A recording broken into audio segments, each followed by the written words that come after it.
Atas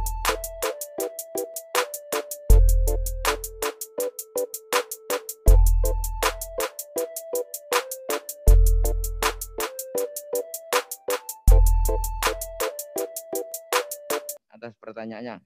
Selanjutnya kami persilakan Profesor Dr. Nimatul Huda SHM Hum.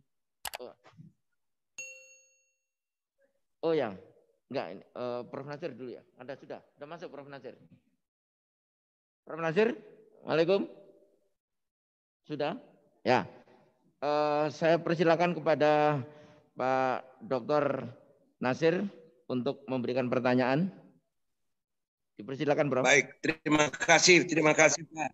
Saya untuk Pak Hasrul ini sebetulnya saya mengenal Bapak dekat, idealisme Bapak juga saya tahu, tapi ada beberapa hal yang kira-kira saya membutuhkan konfirmasi langsung pada Bapak sehubungan dengan penelitian saudara Bapak ini. Saya ada 3 pertanyaan. Yang pertama mengenai upaya Bapak meneliti pasal 21. Saya tahu persis ini semangat dan pikiran Bapak sejak masih magister ini memang Bapak sudah persoalkan. Saya menghargai konsistensi ini. Namun saya ingin mengetahui lebih jauh.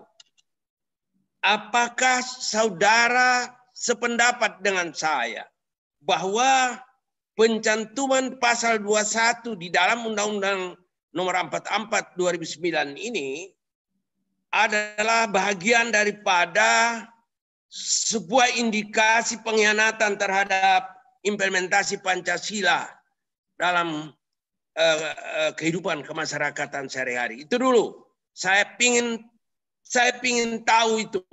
Apakah saudara merasa bahwa ini pencantuman pasal 21 ini sangat jelas warnanya, indikasinya sebagai bagian dari pengkhianatan terhadap, atau bukan bagian ya, indikasi adanya pengkhianatan terhadap implementasi Pancasila sesuai Pancasila dan Undang-Undang Dasar 45.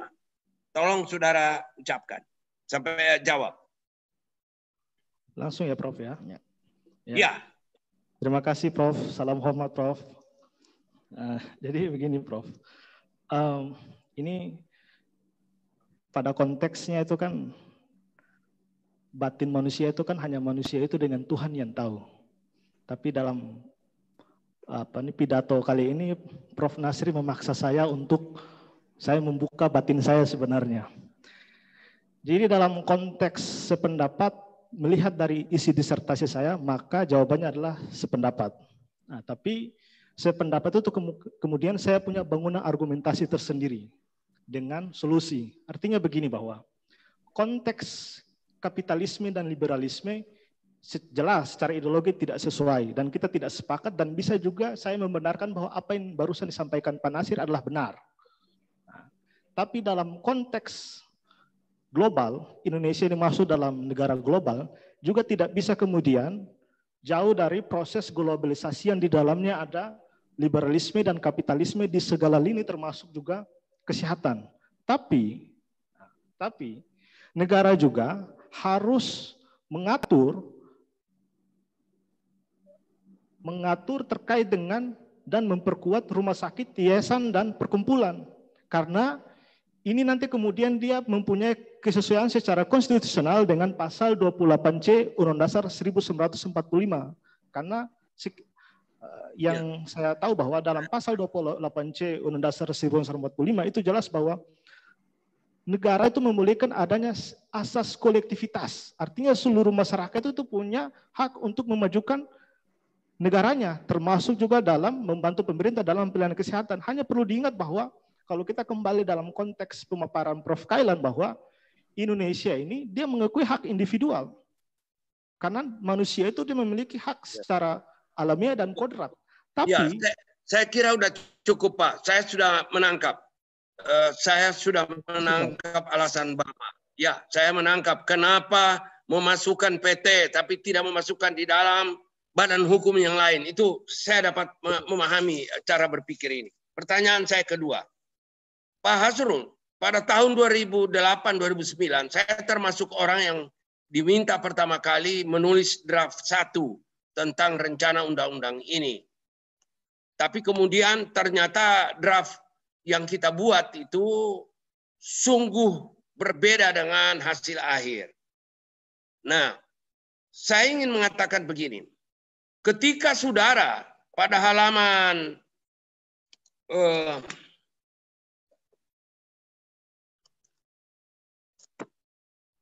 pada halaman 259 saudara menulis bahwa ya halaman 258 saudara menulis bahwa ketika saudara mencoba menuliskan fakta bahwa undang-undang praktek kedokteran dan undang-undang kesehatan tidak dimasukkan dalam konsiderasi undang-undang rumah sakit ini, maka sebetulnya saudara sudah mulai berpikir bahwa undang-undang rumah sakit ini sengaja didesain untuk kepentingan pemodal saja.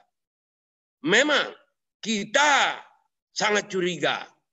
Undang-undang kesehatan, Undang-Undang Kesehatan nomor 36 yang disahkan hanya 3 hari sebelum, atau undang-undang rumah sakit yang disahkan 3 hari setelah undang-undang kesehatan, itu berbeda dimensinya. Tadi sebetulnya sudah disinggung oleh Prof. Gufron. Ketika undang-undang kesehatan ini dibuat, ini memang dipersembahkan untuk rakyat Indonesia. Pasal-pasalnya bagus, pasal-pasalnya tertib. Tetapi 3 hari kemudian disahkan undang-undang rumah sakit yang sebetulnya dipersembahkan kepada pemodal. Nah, ini saudara tangkap, menurut saya saudara tangkap pada halaman 258, 259 itu saudara uraikan. Saya cukup senang dengan temuan saudara itu. Nah, saya ingin bertanya lagi pada saudara. Dalam perspektif, dalam tataran berpikir liberal, ini kan berarti pasal 21 ini disiapkan untuk pemodal. Itu tahun 2009 ketika undang-undang ini diundangkan. Tapi sekarang tahun 2020 setelah lebih dari 10 tahun ternyata menjadi kenyataan. Saya mau bilang begini. Pemeriksaan uji real time PCR itu dibuat 192 laboratorium saat ini dibiayai oleh pemerintah. Kita tidak perlu bayar ketika kita mau swab, mau periksa. Tapi begitu Anda dirawat di rumah sakit swasta, Anda disuap di sana dan swabnya itu dikirim ke rumah sakit pemerintah. Ketika Anda keluar rumah sakit, kwitansi Anda bertambah 2,5 juta. Apa itu? Biaya dari swab, biaya dari uji pemeriksaan real time PCR. Inilah resiko pasal 21. Padahal itu spesimen itu dikirim ke rumah sakit pemerintah yang tidak membayar. Tapi karena adanya pasal 21 ini, dia mencari keuntungan dari selisih atau dari ketiadaan pengaturan ini. Nah, dalam poin ini, saya ingin saudara memberi statement bahwa pasal ini, pasal 21 ini adalah sebuah pasal yang tidak memberi manfaat untuk publik, untuk masyarakat. Bagaimana pendapat saudara? Ya, terima kasih Prof. Kalau sama Prof. Nasir pasti bersemangat-semangat. Jadi begini Prof, untuk itu saya sepakat karena konteksnya bahwa perancangan pasal 21 tersebut jelas di dalam temuan saya dalam risalah pembentukannya, ormas Islam seperti Muhammadiyah dan NU yang memiliki rumah sakit dalam bidang sosial tidak pernah diundang untuk memberikan pendapat. Akhirnya pada tahun 2019 Muhammadiyah mengajukan judicial review di Mahkamah Konstitusi sesuai dengan putusan 38 PU nomor 9 tahun 2013. Ini telah memberikan gambaran bahwa undang-undang rumah sakit dalam konteks PT memang sudah desain. Pertama. Yang kedua, kalau saya kembali membedah dalam temuan disertasi saya itu ada saya singgung walaupun sedikit, jelas bahwa pasal 21 didesain untuk memperkuat kapitalisasi rumah sakit. Contoh, pasal 21 dia memiliki kaitan yuridis dengan undang-undang tentang PT. Dan kemudian memiliki kaitan yuridis dengan penanaman modal asing. Nah, akhirnya kita bisa lihat dalam temuan penelitian Prof. yang tadi Trisnantoro, jelas bahwa dari tahun ke tahun peningkatan rumah sakit privat itu semakin bertambah. Bahkan rumah sakit yang bersifat perkumpulan dan yayasan berubah menjadi rumah sakit PT dikarenakan dilegitimasi juga oleh undang-undang. Karena ini saya sampaikan bahwa di dalam undang-undang rumah sakit, itu rumah sakit privat berbentuk yayasan dan perkumpulan dimasukkan di dalam konteks hukum badan hukum publik. Apabila kita kembali kepada teori badan hukum, yayasan dan perkumpulan tidak masuk dalam badan hukum publik, tapi melainkan badan hukum privat. Lalu kemudian dalam norma yang lain dalam rumah sakit jelas bahwa hanya rumah sakit pemerintah daerah dan pemerintah pusat yang tidak boleh dialihkan menjadi PT. Yang menjadi pertanyaan saya begini, kenapa pada norma yang lain rumah sakit privat yayasan dan perkumpulan menjadi satu dengan rumah sakit pemerintah, tapi dalam norma pasal yang lain rumah sakit privat dan perkumpulan dibiarkan untuk menjadi rumah sakit PT. Ini menjadi masalah karena jelas bahwa konteks liberalisme peran negara itu dihilangkan. Terima kasih, Prof. Cukup Pak. Saya artinya Bapak memiliki, Bapak berpendapat, Pak Hasrul, berarti Bapak berpendapat bahwa pasal 21 ini jelas dan tegas memberi sebuah warna baru atau sebuah warna yang kita maknai bertentangan dengan Undang-Undang Dasar 45. Iya, seperti itu, Pak. Benar sekali, Prof. Ya, oke. Pertanyaan terakhir, yang ketiga. Dari perspektif hukum kesehatan, hukum kesehatan itu Pak Sahrul, perspektifnya itu tiga. Perspektifnya itu membuat keseimbangan antara publik, pasien dalam hal ini, tenaga kesehatan, dan pengelola atau pemilik lah, dapat diartikan sebagai berikut. Kalau rumah sakit pemerintah ya kepentingan pemerintah ada di dalam. Pemerintah ada kewajiban, pemerintah ada hak, itu masuk di dalam itu. Kalau rumah sakit swasta tentu pemodalnya atau pemiliknya. Nah, pertanyaan saya, dalam perspektif hukum kesehatan, ada hal yang keliru. Dan kita sebagai warga negara, apalagi Bapak ilmuwan, saya tadi dibacakan saudara menjadi juga pengajar, dosen di beberapa tempat. Apakah saudara ada panggilan setelah saudara menyelesaikan penelitian ini dan saudara dikukuhkan sebagai doktor ilmu hukum? Apakah saudara bersedia ingin bersama-sama dengan orang-orang lain yang peduli terhadap nasib bangsa ini untuk ikut di dalam legal review, khususnya pasal 21 ini? Bagaimana? Tolong saudara jawab. Mungkin jawaban yang singkat saja. Ya, saya meminjam pernyataan dari Pak Busro Mukadas bahwa apabila hal-hal ini terjadi maka kita bisa melawan secara jihad konstitusionalisme. Terima kasih. Ya. Pak Nasir, sudah habis Pak Nasir. Baik, saya hanya mau Pak satu kata putus dari beliau. Apakah Anda mau untuk melakukan legal review? Bergabung dengan kekuatan lain? Selama dimintakan untuk hal yang baik untuk negara, saya siap. Terima kasih. Makasih Pak Pimpinan. Ya, terima kasih. Assalamualaikum warahmatullahi wabarakatuh. Selanjutnya kami persilakan Profesor Dr. Nimatul Huda. Ya, makasih. Assalamualaikum warahmatullahi wabarakatuh. Waalaikumsalam. Yang saya hormati tim promotor, semua Dewan Penguji, dan Bapak dan Ibu yang hadir pada acara sidang terbuka, Mas Hasrul. Saya sebagai dosen tata negara senang banget gitu ya, punya alumni nantinya dari UI itu yang ideologis kayak gini. Jarang orang mau berpikir kepentingan bangsanya gitu kan. Tapi orang hukum bisnis mungkin cara pandangnya berbeda lagi gitu. Apa yang salah dari kita gitu kan? Kita ini membantu negara yang nggak mampu mengurus, memberikan fasilitas dan melayani kesehatan masyarakatnya. Kita membantu kok Mas gitu kan. Terus Anda mengidealkan itu di kota boleh, tapi di desa nggak boleh, di kampung nggak boleh.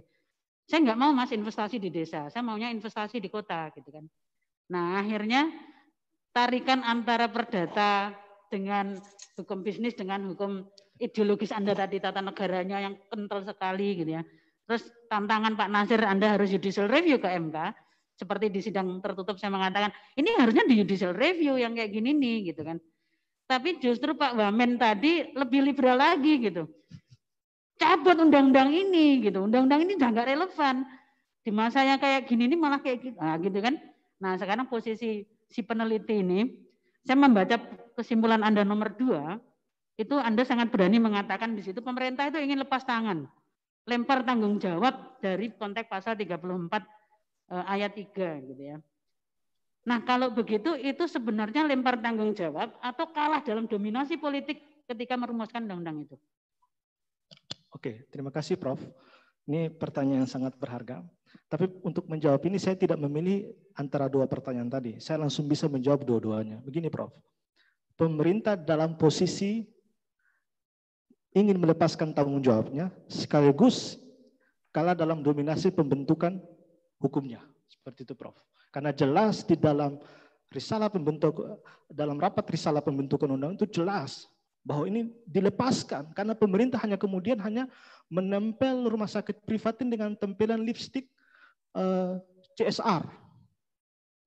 Padahal apakah kemudian CSR ini mampu menjawab dari pasal 34 ayat 3 kan belum tentu juga. Sedangkan dalam pendapat Hans Kelsen bahwa pembukaan Undang-Undang Dasar 45 itu arah negara itu mau seperti apa? Arah program negara.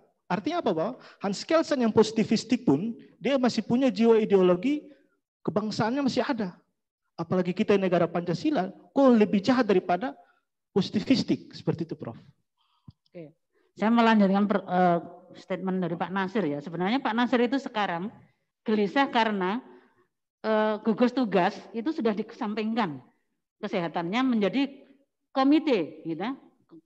COVID yang konteksnya adalah ekonomi. Nah, di situ sebenarnya sama dengan yang Anda pandang ini kan. Di satu sisi itu kewajiban negara untuk memberikan fasilitas pelayanan untuk kesehatan masyarakat. Tetapi ternyata dominasi ekonomi itu bisa menggeser itu dari yang idealita menjadi sangat pragmatis. Terus bicara keuntungan gitu. Nah, konteks yang sekarang sama menurut saya ya. Dengan hadirnya Perpres yang baru ini menggeser posisi itu sehingga teman-teman dari Fakultas Kedokteran juga bertanya, ini menurut hukum tata negara sing bener piye gitu. Apakah concern kesehatan melalui membentukkan gugus tugas kesehatan itu kemudian bisa digeser oleh Erick Thohir gitu. Dalam konteks sekarang ini gugus tugasnya tidak lagi di kesehatan tetapi imbas dari COVID terhadap ekonomi. Sama persis kan sebenarnya ruhnya itu sama dengan yang Anda gelisahkan di pasal 21 gitu. Apa komentar Anda?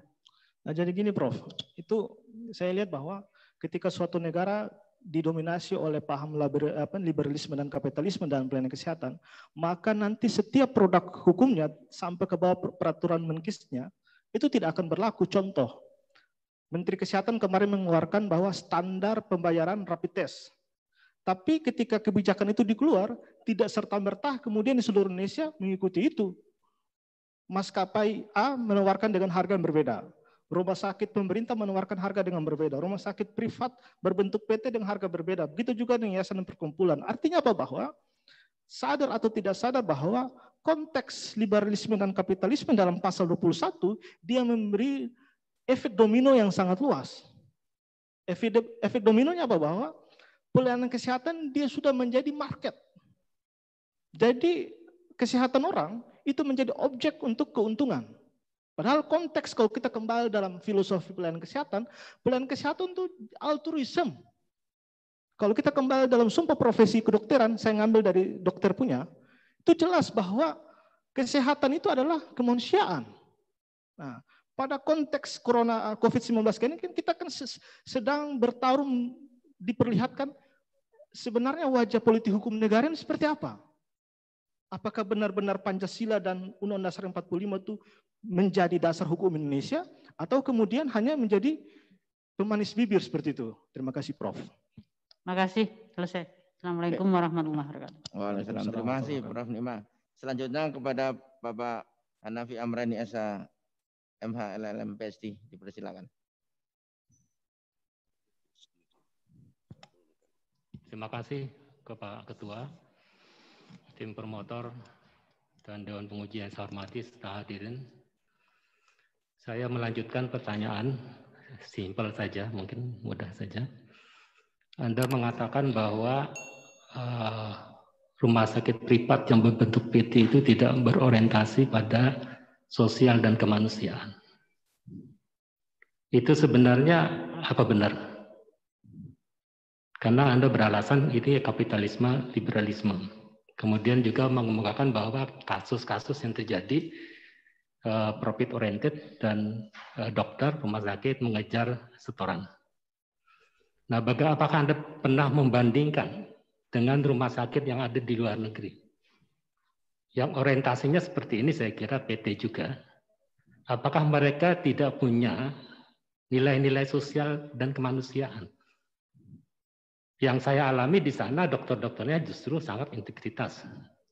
Kalau di sini dokternya disinyalir, saya nggak tahu apa bisa digeneralisir. Yang laporan Tempo itu disinyalir bahwa dokter-dokter itu banyak mengeluarkan obat untuk bekerja sama dengan farmasi. Tapi di luar negeri dokter pelit mengeluarkan obat. Nah ini kira-kira di mana salahnya?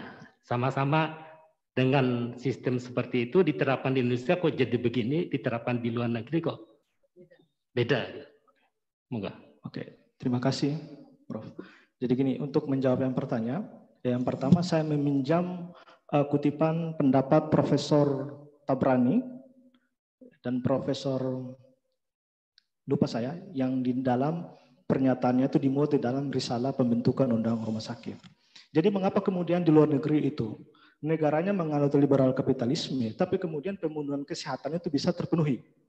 Artinya apa? Bahwa rumah sakit itu benar-benar dia mendistribusikan pelayanan kesehatan. Dikarenakan dalam pendapat Profesor Tabrani jelas bahwa rumah sakit di luar negeri itu dia memanfaatkan pajak yang tinggi dari orang-orang yang memiliki nilai ekonomi yang tinggi. Nah, artinya apa? Bahwa di luar negeri secara sosiologis manusia-manusianya itu memang sudah punya kemampuan secara ekonomi yang mapan. Apabila kembali ke Indonesia, ini dia berlainan. Karena di Indonesia tidak kemudian secara menyeluruh dengan penduduk yang sangat banyak ini, dengan berbagai pulau, letak geografis yang berbeda, kultur yang berbeda, dia mempunyai kemapanan punya kemapanan ekonomi yang merata seperti di luar negeri. Dan di luar negeri, artinya dia memiliki letak geografis yang memudahkan untuk bagaimana pelayanan kesehatan itu harganya bisa merata. Contoh, di Indonesia, obat di Jawa, antibiotik, itu dia akan berbeda di luar Jawa. Itu penyebabnya apa? Karena letak geografis alam tersebut. Terima kasih, Prof. Terima kasih. Walaupun sebenarnya pertanyaan saya adalah perilaku pelaku kesehatannya kok bisa berbeda gitu. Dengan sistem yang sama, kok perilaku di sini kok berbeda dengan perilaku di luar negeri. Oke, saya bisa menjawab, Prof. Saya lupa tadi. Jadi gini, Prof. Ini kita melihat dari metode pembelajaran dan kurikulum pada saat penerimaan mahasiswa baru di dunia kesehatan. Kita bisa lihat sekarang, berapa orang itu harus mengeluarkan biaya yang sangat tinggi untuk masuk fakultas kedokteran. Itu sudah bukan rahasia umum lagi. Orang sekarang harus mengeluarkan biaya yang sangat tinggi untuk masuk ke perawatan, kebidanan, dan lain-lain. Itu baru hitungan S1-nya untuk perawat. Belum lagi dia harus menjalani profesi nurse. Belum lagi dia harus mengambil STR dan lain-lain. Nah, hal-hal inilah yang kemudian dia dapat merubah ideologi atau idealisme seorang tenaga kesehatan yang mau tidak mau. Dia harus terjun bebas di dalam pasar bebas ekonomi, pasar bebas rumah sakit. Apalagi kemudian dilegitimasi oleh pasal 21 Undang-Undang Rumah Sakit. Nah, jadi menurut saya ini kompleks, Prof. Ini kompleks dari awal. Terima kasih, Prof. Ya, terima kasih. Pertanyaan saya yang kedua, kalau Anda menyimpulkan bahwa suatu produk hukum itu atas sesuatu itu dinilai cacat secara ideologis dan bertentangan dengan Undang-Undang Dasar 1945, pertanyaan saya apakah sesuatu ya dari produk hukum itu masih bisa eksis di Indonesia? Oke, terima kasih, Prof. Di Indonesia dikenal dengan proses judicial review. Artinya apa? Bahwa ketika suatu produk hukum yang diciptakan, dilahirkan, oleh masyarakat dinilai melanggar konstitusional, maka ada wadah. Maaf, saya potong. Pertanyaan saya adalah, kalau produk hukum itu dianggap cacat secara ideologis dan bertentangan dengan Undang-Undang Dasar 45, seperti misalnya keberadaan pasal 21 yang menyatakan melegalkan adanya rumah sakit berbentuk PT. Nah, pertanyaan saya, kalau itu sudah Anda klaim seperti itu, apakah keberadaan rumah sakit ini masih bisa eksis di Indonesia? Ya. Secara normatif hukum bisa, Prof. Karena setiap produk hukum yang disahkan berarti dia berlaku secara hukum. Enggak, maksud saya kalau itu cacat menurut Anda, sikap Anda bagaimana? Oke. Anda masih mau menerima enggak? Oke. Kondisi? Jadi jawabannya idealisme ya, Prof. Ya. Ya. Kalau secara idealisme, maka harus terjadi perombakan undang-undang di situ, Prof. Nah, makanya di dalam disertasi saya tidak kemudian mengharamkan PT, tapi kemudian yang saya mintakan di situ bahwa pemerintah juga harus menguatkan eksistensi hukum rumah sakit privat berbentuk yayasan dan berkumpulan. Oke. Itu, Prof. Nah ini, saya melihat di kesimpulan Anda itu mendua, Anda masih ragu-ragu gitu. Karena kalau misalnya Anda mengatakan itu cacat ideologis dan bertentangan dengan Undang-Undang Dasar 1945, bahkan ditantang oleh Prof. Nasir tadi, bahwa itu mengutang pengkhianatan terhadap Pancasila, mestinya Anda tidak akan merekomendasikan keberadaan itu apapun alasannya. Tapi di dalam kesimpulan Anda masih mentolerir bahwa rumah sakit yang berbentuk PT itu masih dimungkinkan dengan catatan ini itu. Padahal jelas eksistensinya sudah cacat gitu. Nah itu yang saya tanyakan, kenapa ada terjadi kontradiksi pemikiran seperti ini. Oke. Ya. Terima kasih, Prof. Pertanyaan yang sangat berharga. Jadi begini, Prof. Kalau saya secara pribadi, saya menilai itu bukan suatu jawaban yang kontradiksi, tapi merupakan solusi dari saya, Prof. Artinya apa, Bapak? Suatu norma kemudian saya nilai sebagai catat secara ideologis, tapi sebagai konteks peneliti dan ilmuwan, saya juga harus menawarkan solusi di situ. Maka yang saya berikan solusi seperti itu, Prof. Terima kasih. Terima kasih, Pak Ketua. Terima kasih, Prof. Terima kasih, Pak Hanafi. Selanjutnya pada Prof. Jawahir Tantowi SHPSD untuk memberikan pertanyaan. Assalamualaikum warahmatullahi wabarakatuh. Waalaikumsalam. Saudara Promopendus, Dr. Hasrul, saya mendengar dan mencermati betul betapa pasal 21 itu menjadi salah satu indikator setan kira-kira yang menciptakan peluang liberalisasi kemanusiaan yang menjadi tidak manusiawi, kan seperti itu. Bila kita gunakan teorinya law as a tool of social engineering, Roscoe, kira-kira tepat enggak kita gunakan dan menganalisis bahwa teori hukum Roscoe itu gagal diterapkan dalam kait pembentukan Undang-Undang Nomor 44 2009 itu, khususnya pasal 21. Menurut Anda tepat apa gagal? Oke. Karena Anda mempersoalkan ternyata pasal 21 itu memberikan ruang begitu kuat pada liberalisasi kesehatan di rumah sakit, dan akibatnya apa? Pelayanan tidak manusiawi. Begitu kan? Iya. Ya, silakan. Oke, Prof. Kalau pemisalan kita berangkat dari jawaban yang normatif, artinya jawaban yang pendekatannya yuridis sosiologis, maka ditemukan jawaban bahwa setiap produk hukum tidak selalu kemudian menjadi alat berubah. Artinya alat yang kemudian bisa melahirkan kesejahteraan dan kebahagiaan. Artinya apa? Bahwa produk hukum tersebut masih memiliki kekurangan-kekurangan secara substansi secara hukum, baik secara filosofis, yuridis, dan sosiologis. Nah, maka dalam kesempatan ini kemudian, kalaupun kemudian saya bilang kurang tepat, tapi kemudian saya tidak mau mengeneralisir bahwa apa yang disampaikan oleh Roscoe adalah bahwa semua produk hukum dalam konteks pelayanan kesehatan tidak sesuai dengan pendapat Roscoe. Terima kasih. Kan intinya itu bahwa pembangunan itu harus menyempuh kepentingan publik. Iya. Pendidikan, kesehatan, termasuk juga yang proyek rumah sakit. Nah sekarang sebagai antitesisnya, kalau pasal 21 lebih fokus pada liberalisasi perusahaan rumah sakit, lalu eksistensi negara diatur di pasal berapa? Maksud saya rumah sakit negara diatur di pasal berapa?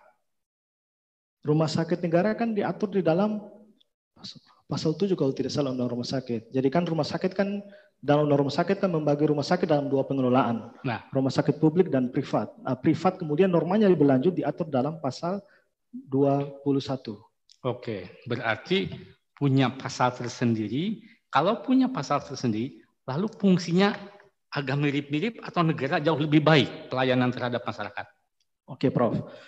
Berarti kalau melihat itu bahwa menjawab dasennya, Prof ya. Ya. Kalau dalam konteks dasen, pelayanan kesehatan yang dimotori oleh negara masih kurang merata. Masih sangat kurang merata. Apakah yang Anda maksud dengan kurang rata itu tidak berkeadilan? Bisa Karena problem hukum kan di situ persoalannya. Iya. Puas, adil, tertib, seperti itu. Bisa dikatakan seperti itu, Prof. Kurang berkeadilan. Kurang berkeadilan. Kalau misalnya kita kaitkan dengan dasen COVID-19 ini, maka banyak ketidakadilan dalam pelayanan kesehatan. Oke, disertasi Anda lalu apa rekomendasi agar ada perbaikan ke masa yang akan datang, baik untuk negara, rumah sakit negara maupun untuk rumah sakit swasta? Ya. Silakan. Jadi kalau rekomendasi saya itu jelas, Prof, bahwa ke depan rumah sakit pertama, rumah sakit privat dalam konteks perkumpulan, negara juga harus memperkuat legitimasi hukumnya. Dan kemudian tidak boleh dan harus membuat norma hukum yang mana rumah sakit privat perkumpulan dan yayasan tidak boleh dialihkan menjadi PT. Karena dia akan melanggar dari konteks filosofi yayasan dan perkumpulan bahwa dia adalah sosial kemanusiaan. Kedua, walaupun masih bersifat abstrak tapi sangat penting karena dia menjadi landasan filosofi teoritis bahwa dalam konteks pembentukan undang-undang, fokus undang-undang rumah sakit, Pancasila dan Undang Dasar 1945 dalam hal ini pasal 28H dan pasal 34 ayat 3 itu harus menjadi patokan utama. Karena ketika tidak menjadi patokan utama maka akan terjun bebas seperti pasal 21. Dan yang ketiga bahwa ini menjadi problem, tadi barusan dijelaskan oleh Prof. Nasir bahwa yang saya jelaskan dalam disertasi bahwa di dalam undang-undang rumah sakit dalam konsiderasinya tidak memuat undang-undang kesehatan, undang-undang sistem jaminan sosial nasional, undang-undang contohnya undang-undang terkait dengan wabah dan lain-lain. Akhirnya secara desain kita melihat bahwa rumah sakit itu menjadi institusi mandiri. Jadi dia bahasa kasarnya dia bisa kemudian melawan negara. Dia punya institusi sendiri karena biar bagaimanapun pasal 21 menjadi dasar, dia akan kembali ke pasal yang ada di dalam undang-undang PT. Karena rujukan payung hukum utamanya di situ. Karena begini, Prof. Rumah sakit itu adalah bagian dari implementasi pelayanan kesehatan. Tapi kemudian payung hukumnya itu sebenarnya harus terintegrasi dengan undang-undang kesehatan. Nah, tapi dalam konteks ini kan tidak seperti itu, Prof. Terima kasih. Baik, cukup. Terima kasih. Saya kembalikan. Assalamualaikum warahmatullahi wabarakatuh. Waalaikumsalam. Terima kasih, Prof. Jawahir.